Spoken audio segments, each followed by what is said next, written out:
Hi, so this is such a versatile piece of kit, it really is.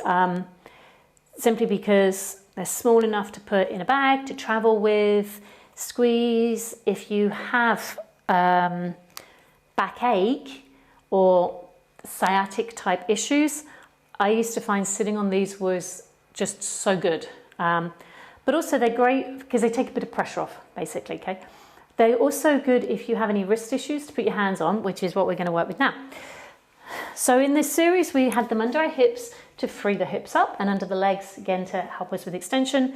We then did some upper body opening with them behind our back, got some core work going on. So now we're going to come into balance. So now my hands are on the balls. And if you do struggle with the wrist being at this angle, your heel of the hand can be on the top, and you see I can roll out of it.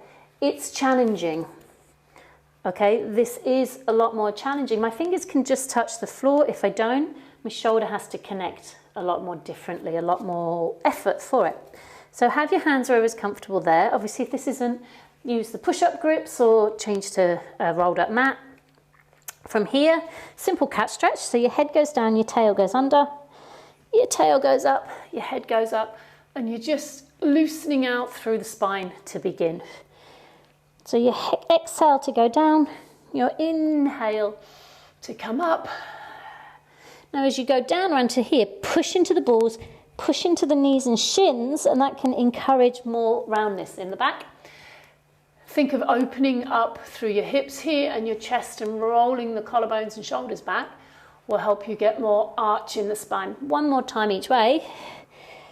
So we want to go into these two extremes. So we can go, hang on a minute, where's the middle? So the middle is where you've got a little curve in the lower back, a little bit of roundness in the upper back. Push through the balls or the floor, bring your knees closer together, stretching the right leg out without disturbing the hip. The leg floats up, keep it beautifully straight. Now the weight should be more on the right arm already. So the left arm comes up, reaches forward. So what you're going to find, if you're used to doing this on the floor, what you're going to find by being on this ball, it's a lot more challenging on this shoulder. That hand comes down, the right leg comes down, the left leg goes out, the weight shifts into the left arm a little bit, and you lift up. Now the goal really is to keep shifting, and as I'm changing legs, not to drop the hip, okay? So your goal is to keep the pelvis, well, the rest of the body still, basically. That's why the leg is often easier to slide out before it lifts. And then bring it back in gently there. One more each side. You can always notice in yourself as you're training whether one side feels a little bit more challenging than the other. And we just work with that. And you just go, okay, often means that something in your day is creating it. Now from here we're going to turn to the side. So you're going to lift up the foot, turn on the knee. Any hip issues, please be cautious with this. Stretch the other leg out, turn, I'm still on this ball. My elbow needs to pull in so I don't go into hyperextension, and I lift up here. Now I'm going to reach over to a side stretch, push into the ball here and back down. Now I am pulsing the ball that is in my hand up here because that gives my shoulder something to do. I'm moving through my right shoulder at the same time as getting a great stretch, and my right hip is having to hold me. So there's a lot going on that you might not realize in a very beautiful, simple move where you get a nice lot of stretch.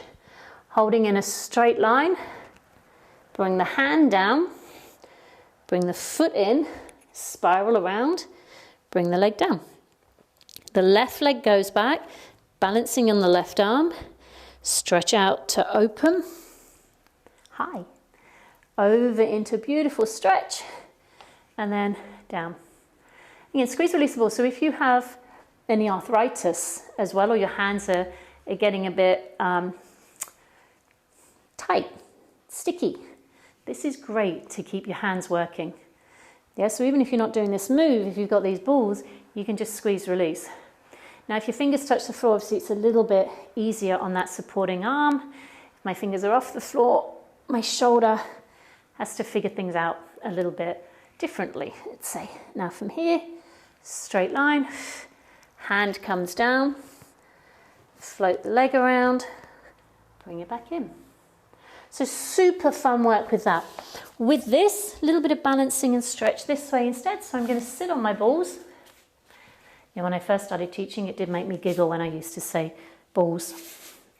It still actually does, if I'm honest with you. So what happens by sitting on them is they tip me and they enable me to sit up a little bit better, which also gives you, if I just show you, I'm kind of balances my bum bones. I'm balancing on my bum bones. Yeah. It gives me a bit of a massage around that area, as well as taking some of the pressure off the hips, front of the legs, in seated. Okay. So you want your legs, your heels reaching out, come upright. You're going to cross your hands over, genie arms. My thumbs are in my armpits, and I push my elbows down so I can feel that my armpits are engaged. Now, from there, keep the legs solid. They could be a bit bent, perfectly fine. Twist, twist, twist, back to center. Center. So you'll hear me breathing, okay? Because my exhale is going to help me do it. Now your hands are here simply so you make sure you're turning this bit, this bit, this bit of your body, not just going arm, arm, arm. We want to think long here. The twist is around bra strap area. Hands are also possible here, as long as you're not here. Okay? So there's lots of things to look out for in yourself as we're moving around. Okay? You can add this arm opening, which is a beautiful chest opening, but make sure the twist is still coming around this area. From there, arms reach up. Let's take the right hand down, side stretch yourself over, push your butt into the left ball. Then you come back up, the left hand will go down, the right hand goes up, and you'll push into the opposite ball. So you come back up, the right hand goes down, high feet, come over. So this is what often happens in this stretch. So we push down into this ball to get better contrast between my fingers and my hip. And then you reach, take it over. Now your head, we can turn down, we can turn up. Please, I encourage people to play around with what's going on because you'll get different feelings. So you turn, stay on the opposite ball, take the hand down to the floor, and it's almost like you're threading the needle. Drop your head. You get this great stretch up and around through the back. We open, we float beautifully over, down, twist, stay lifted up through that belly. And this is often the hard part to think. You still want to lift through here. We've got one more each side. Again, if it feels good, you can do more. This time I'm going to reach towards my foot here and pull myself into a stretch. Now push back into, I'm holding my right foot, so I'm pushing back into my left hip. Open and down, and then you got one more time coming over here. Hand, opposite foot, push opposing side back. Oh, it really does feel great. Open, down, and then now staying on those balls, just reach forward. If you can hold your feet, hold your feet. If not, hold your legs. Drop your head, but I want you to push back into the balls, okay? Because by pushing back into the balls, what it creates, so instead of coming forward, if I push back this way and pull back, I get a lot longer stretch. Yeah, I've got a lot of lift and space under here, so the back is going to get the stretch. Now, even if you're holding here, doesn't matter. You're going to use your chest to lift, and imagine you're trying to roll the balls out of your body behind you. You will feel the stretch change into the backs of your legs.